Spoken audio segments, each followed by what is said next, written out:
السلام عليكم ورحمة الله وبركاته. النهاردة هنعمل مع بعض كسكسي كسكسي بالفراخ، كسكسي بالدجاج. باهي نعمل مع بعضنا الكسكسي بالدجاج. ياسر بنين وياسر سهل وزاده خفلف، وبما انه الطقس برد والمطر عدك بيها باش تصب، فما بلايص صبت فيها المطر. نمشيو طول نعملوا كسكسي. حضرنا الخضر نتاعنا، نظفناها وحضرناها، البطاطا والقراع والبصل والطماطم والخضره الكل، وغسلنا الدجاج نتاعنا وصفيناه مليح، غسلناه بالخل والقرص، وخذينا المقفول والكسكس.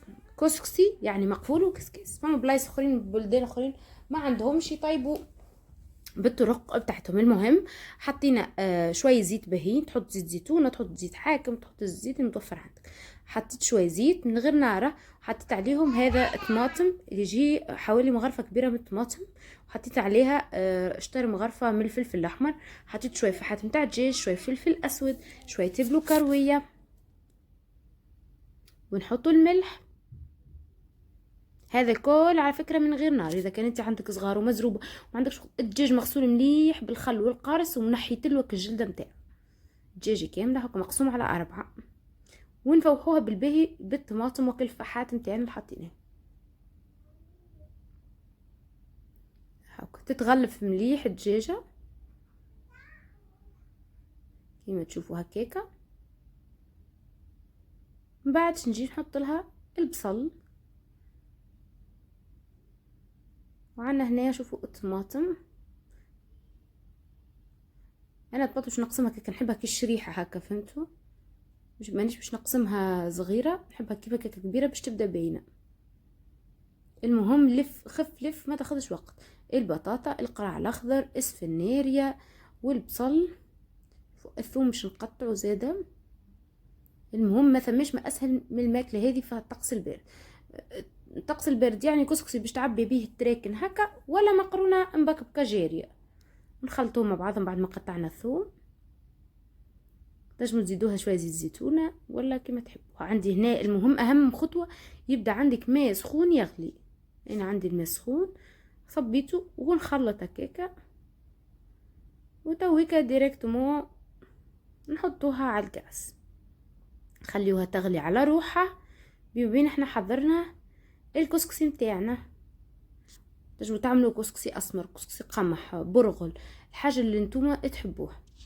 تحطوا الكميه زاده اللي نتوما تحبوها. حطينا ملح، حطينا فلفل اسود، حطينا زيت، وحطينا اكل قرنفل اللي هو العود. خلطهم مليح.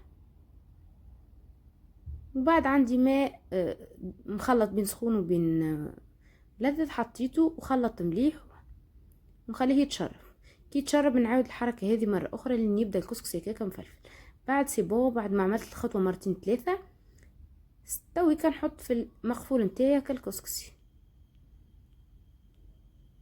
نجم تحطوا له زاده شويه قرفه، عود قرفه يبان زاده يا هكا. كان عندكم الحمص ني يعني مصموط بركه تحطوه من الاول. ما عندكم مش عندكم طايب كيفي انا تحطوه في الاخر. انا هكا الحمص شوفوا عندي يعتبر طايب، انا باش نحطه طايب قبل ما نحط الكسكسي هكا.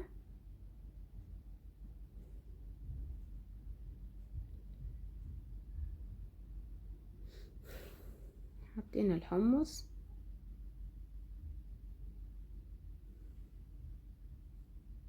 ونخلطه ونخليوه كيما يطيب الخضره والدجاج مع بعضه، ونغطيه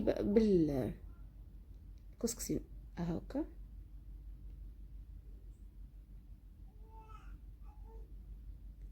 حطينا فيه عود قرفه ونغطيه ونخليه يطيب. كيف يطيب سيبون ونرمي فيه هكا جرانين فلفل ولا تقليو فلفل كيما تحبوا نتوما، يجي ياسر بنين ويسري شاهي. والريحه ما نحكي لكم هكا. حطينا الكسكسي وحطينا عليه الصوص خليناه يتشرب بالباهي، وبعد حطينا في الاطباقات. وبالطبيعه تحطي وتنظفوا وتعملوا معاه سلايطه ولا كيما انتم تحبوا، وتاكلوا صحه وبشفاء. الشتاء معناها حاجه ثقيله هكا وترزنك. اعملوا كسكسي، تعملوا مقرونه، تعملوا روز زاده هكا يبدا شخشخ صحة وبشفى ليكم، ان شاء الله يعجبكم الكسكسي على طريقتي، واذا عجبكم متنسوش اللايك والاشتراك في القناة وتفعلوا الجرس.